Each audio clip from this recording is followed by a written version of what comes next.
ಅಧಿಕಾರ ಪರಿಗ್ರಹ ಪದ್ಧತಿಯ 13ನೆಯ ಶ್ಲೋಕದಲ್ಲಿ, ಅಂದರೆ ಪಾದುಕಾ ಸಹಸ್ರದ 153ನೆಯ ಶ್ಲೋಕದಲ್ಲಿ, ಪಾದುಕಾ ಸಾಮ್ರಾಜ್ಯದಲ್ಲಿ ಯಾವ ದುರ್ಘಟನೆಗಳೂ ನಡೆಯಲಿಲ್ಲ ಅಂತಾರೆ ದೇಶಿಕರು. ಶ್ಲೋಕ ನೋಡೋಣ.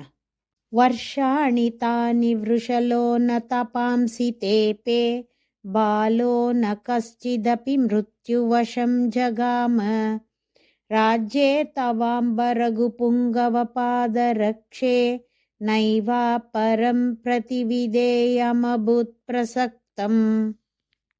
ಅಂಬಾ ಮಾತೆಯಾಗಿರುವ ರಘುಪುಂಗವ ಪಾದರಕ್ಷೆ ಶ್ರೀರಾಮನ ಪಾದುಕೆಯೇ, ತವ ನಿನ್ನ, ರಾಜ್ಯೇ ರಾಜ್ಯದಲ್ಲಿ, ತಾನಿ ವರ್ಷಾಣಿ ನೀನು ರಾಜ್ಯವನ್ನಾಳಿದ 14 ವರ್ಷದಲ್ಲಿ, ವೃಷಲಃ ಶೂದ್ರನಾದವನು, ತಪಾಂಸಿ ನ ತೇಪೆ ತಪಸ್ಸನ್ನ ಮಾಡಲಿಲ್ಲ, ಕಶ್ಚಿತ್ ಬಾಲೋಪಿ ಒಂದು ಮಗುವೂ, ಮೃತ್ಯುವಶಂ ಯಮನ ಸ್ವಾಧೀನವಾಗಿ, ನ ಜಗಾಮ ಆಗಲಿಲ್ಲ, ಅಪರಂ ಬೇರೆಯಾದ, ಪ್ರತಿವಿಧೇಯಂ ಸಮಾಧಾನವನ್ನು ಮಾಡಬೇಕಾದ ಸಂಗತಿಯೂ, ಪ್ರಸಕ್ತಂ ಪ್ರಸ್ತಾವನೆಗೆ ಬಂದುದಾಗಿ, ನೈವಾಭೂತ್ ಆಗಲೇ ಇಲ್ಲ.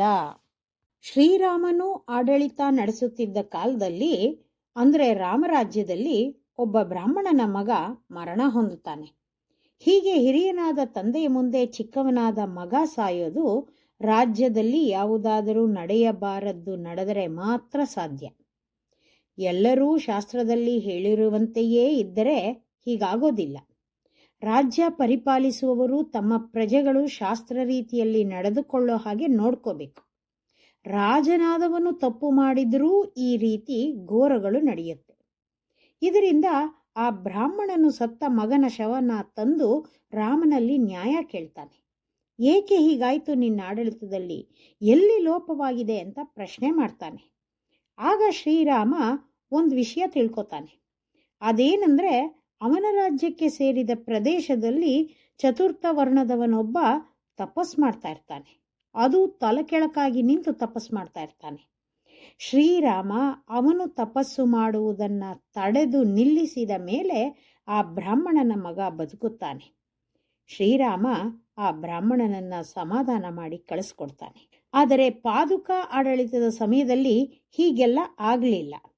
ಅದಕ್ಕೆ ದೇಶಿಕರು, ಪಾದುಕಾದೇವಿಯೇ, ನೀನು ಆಳಿದ 14 ವರ್ಷಗಳಲ್ಲಿ ಚತುರ್ಥ ವರ್ಣದವನು ತಪಸ್ಸು ಮಾಡಲಿಲ್ಲ, ಬ್ರಾಹ್ಮಣನ ಮಗ ಸಾಯಲಿಲ್ಲ, ಒಬ್ಬರನ್ನ ಸಮಾಧಾನ ಪಡಿಸಬೇಕಾದಂತಹ ಸಂದರ್ಭ ಬರಲಿಲ್ಲ ಅಂತಾರೆ.